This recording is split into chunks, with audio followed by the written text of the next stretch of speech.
What's up mga Kaibander TV? Welcome back dito sa ating channel. Welcome back dito sa ating tutorial video. Sa video ito guys ay ituturo o ibabahagi ko sa inyo yung aking technique kung paano ba tayo mag-upload ng mga video sa Facebook para ito ay magiging HD. So yung mga video na galing sa ating mga cellphone, yung kuha sa ating mga cellphone. So paano ba natin yan i-upload sa Facebook para ito ay magiging HD? Para naman kaaya-aya itong panoorin ng mga viewers. Karamihan kasi sa atin, pagkatapos natin mag-video gamit ang ating mga cellphone, dinidire-diretso na natin i-upload dito sa Facebook. Lalong-lalo na kung hindi pa tayo gano'ng marunong mag-edit.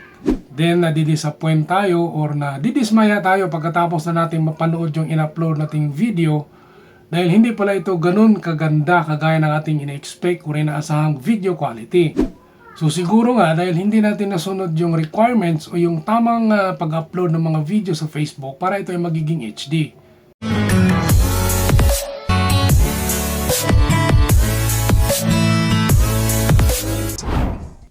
So balikan muna natin saglit guys or pag-usapan muna natin yung sinasabing requirements ng Facebook kung paano daw ba natin i-upload dapat yung ating mga video, yung video na kuha sa ating mga cellphone. So paano daw ba natin dapat yan i-upload sa Facebook para magkaroon ito ng high quality playback pag ito ay na-view na sa Facebook. So sabi kasi dito sa website ng Facebook, so ang video size na dapat na i-upload natin ay 1280 by 720 pixel para nga doon sa kanyang HD playback. So yung 1280 ay sa kanyang vertical lines, 720 pixel naman sa kanyang horizontal lines. Pero minsan hindi na natin naiisip yung mga ganitong nire-required ng mga sizes ng mga video. Lalong-lalo na pag nagmamadali tayo, no? So ito kasi yung video size na sinasabi ng Facebook guys, itong 1280 by 720.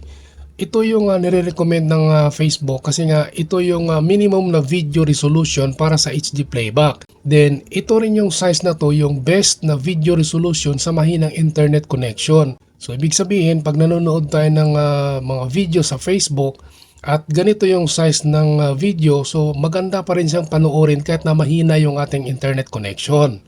Then number 2, yung aspect ratio dapat ay naka 9 by 16 or portrait view. So ito yung nasa Reels or sa TikTok. So yun yung mga size na yan. So pwede rin daw dito yung square o yung 1 by 1. Then pwede rin daw dito yung 16 by 9 o yung landscape or yung pang YouTube size. Then number 3, recommended na video format ay MP4 or MOV. So dapat daw yung ating mga video na ina-upload natin doon sa Facebook, so dadaan muna dito sa or i-convert muna natin into MP4 or MOV. So kaya ito nire-recommend ng Facebook guys na kailangan natin itong i-convert yung ating mga video sa MP4 or MOV kasi nga FYI lang yung ating mga video kasi na ina-upload sa Facebook, nire-resize yan or kino-compress yan ng Facebook. So kapag hindi natin idinaan sa MP4 or MOV yung ating mga video or hindi natin yan i-convert doon, so kapag kinompress na ng Facebook yung ating mga video, so siguradong affected talaga yung video quality ng ating mga video. So kaya naman minsan nagtataka tayo na ang ganda-ganda nung pagkaka-video natin, napakalinaw. Then nung nai-upload na ito sa Facebook, bakit nagiging ganun yung quality niya? Parang blurry, tapos humina yung kanyang audio quality. Kasi nga hindi natin ito i-convert sa MP4 format. So mamaya ituturo ko sa inyo guys yung technique o kung paano natin yan gagawin. So ito yung mga requirements na sinasabi ng Facebook guys na dapat yung mga video natin ay idadaan natin sa ganito para magkaroon siya ng high definition playback kapag ito ay na-view na sa Facebook. Okay, so mag-proceed na tayo doon sa ating main topic. So ipapakita ko na sa inyo kung paano ako gumagawa ng aking mga video bago natin i-upload ito sa Facebook. So mag-proceed na tayo. Okay, so unahin na kagad natin yung mga camera na ating ginagamit guys. So bago po tayo kumuha ng video gamit ang ating mga cellphone, so kailangan muna masigurado natin na malinis yung ating mga lens. So kailangan natin punasan yan ng malambot at malinis na basahan. Then pagkatapos nun ay pupunta na tayo sa ating camera or buksan na natin ang ating camera. Then video. Then dito sa video guys, meron tayong dapat na i-lock dito. So, kung mapapansin nyo, yan. Ayan o. So, nag-zoom in, zoom out yung ating camera. Kapag na-distract siya na isang bagay o nabigla siya sa isang liwanag, So, nagzo-zoom in, zoom out yan. So, ilalock natin dapat dito yung autofocus. So, yung autofocus na yan guys, pag tinouch natin yung screen ng ating cellphone, yan, yung kulay puti na square na yan. So, kapag puti pa yan, so ibig sabihin na hindi pa nakalock yung ating autofocus. So, nagzo-zoom in, zoom out yan. So, pangit tignan, di ba? So, i-lock natin yan. So, ilong press lang natin itong screen. Then magkukulay dilaw na yan. Then may icon ng padlock. So yan, nakalock na yan. Then kapag kayo ay nagvi-video guys sa isang maliwanag na area or sa outdoor, so pwede niyo itong i-adjust guys. Itong icon ng araw. So pwede niyo i-adjust yung liwanag nito guys. Ito, i-move nyo lang ito. Ayan. So kapag nagvi-video naman kayo sa madilim na area or nasa loob kayo ng bahay o sa building, so, pwede nyo rin itong paliwanagin. So, i-adjust nyo lang ito pataas. Ayan. Teka. Ayan. I-move nyo lang ito pataas, guys. Liliwanag na yan. Then, kapag sumobra naman yung liwanag, pwede nyo rin babaan. Ayan.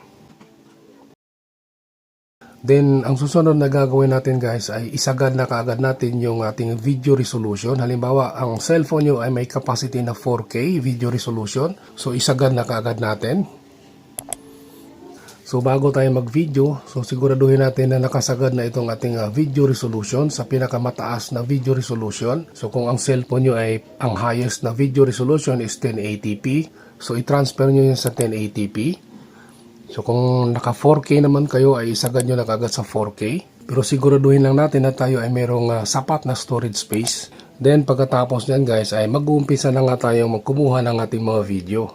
Then pagkatapos na nga natin kumuha ng ating mga video guys, so ang next step na gagawin natin or yung technique na ginagawa ko ay pupunta ako doon sa ating mga Google Photos para i-stabilize yung ating kinuhang video. So meron akong video ginawa dyan guys kung paano ba natin i-stabilize yung ating mga video dito sa Google Photos. So maaari nyo ring panoorin yun. Kasi para sa akin ito yung pinaka the best na video stabilizer kumpara dito sa mga video editing apps. Mas smooth kasi yung video stabilizer dito. So ang gagawin natin, i-open lang natin yan.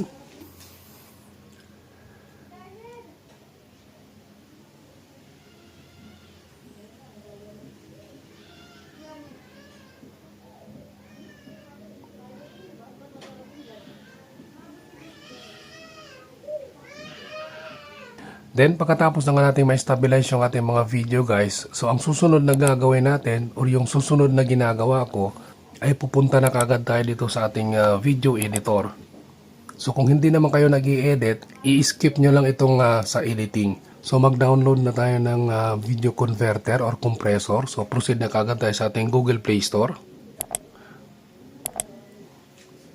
So dito, i-type natin yung video converter or compressor.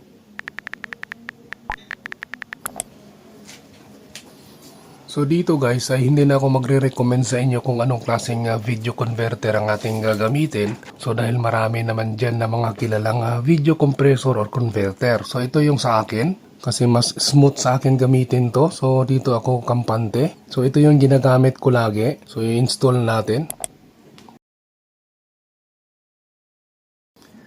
Then after natin ma-install, so i-open na natin.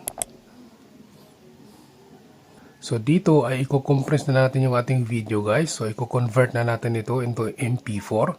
So ang gagawin na natin ay press lang natin itong convert or compress. Then i-allow lang natin. Then yung video, piliin natin yung video na in-stabilize natin kanina. So ito yon. Then next. So makikita natin dito yung format. So MP4. So yung resolution niya guys ay ito yung original. So nasa sa inyo guys kung babaan nyo yung kanyang video resolution to 1080p. So meron ding 360, 720. So yung sa akin ay dyan pa rin sa original. So i-check lang natin yan. Then i-on lang natin itong compress. Then pagkatapos yan guys ay i-convert na natin. So i-press na natin itong convert. Pindutin nyo lang itong start now. So ayan guys, nag-uumpisa na siya mag-convert. So antay na lang natin na matapos. Then pagkatapos na nga ito ma-convert guys, ay i-check lang natin. So diretso na kagad itong ma-save sa ating gallery.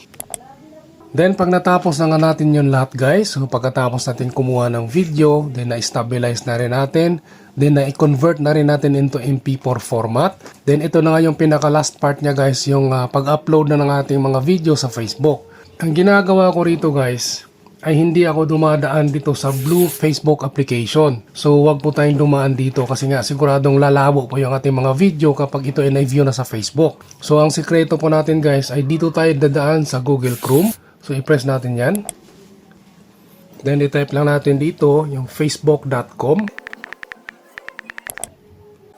Then i-make sure lang natin guys na tayo ay naka-desktop mode. So i-check natin itong desktop site. Then mag-login lang tayo dito sa ating mga account guys.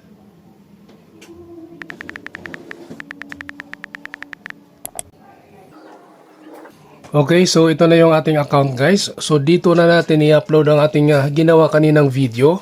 So i-press natin dito. And post. Kunin na natin yung video na gusto nating i-upload. Video man yan o kahit picture. So maganda talaga mag-upload dito sa Chrome. Kumpara doon sa Blue Facebook application. So i-upload na natin yung ating video kanina.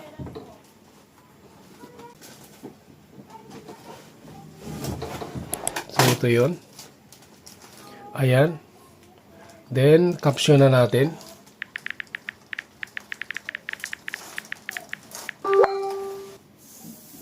Then antayin lang natin guys na mapuno itong circle na ito. So makumpleto na yung kulay white na yan.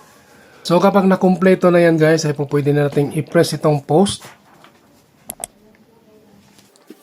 So ganyan. Then i-check natin doon sa Blue Facebook application yung ating pinost doon sa Google Chrome.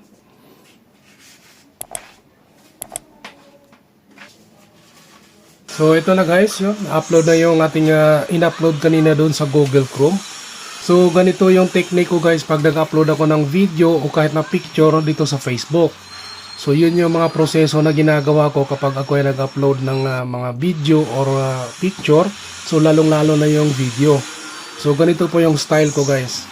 So hindi ako dumadaan sa Blue Facebook application. So dinadaan ko yan sa Google Chrome. Okay, so sana may natutunan kayo sa video na ito guys. Kung hindi ka pa rin nakapag-subscribe dito sa aking channel, so mag-subscribe ka na para updated ka pa sa iba pang mga tutorial videos na kagaya nito. So maraming salamat sa inyong panonood guys. Hanggang sa susunod nating pagkikita. Babush!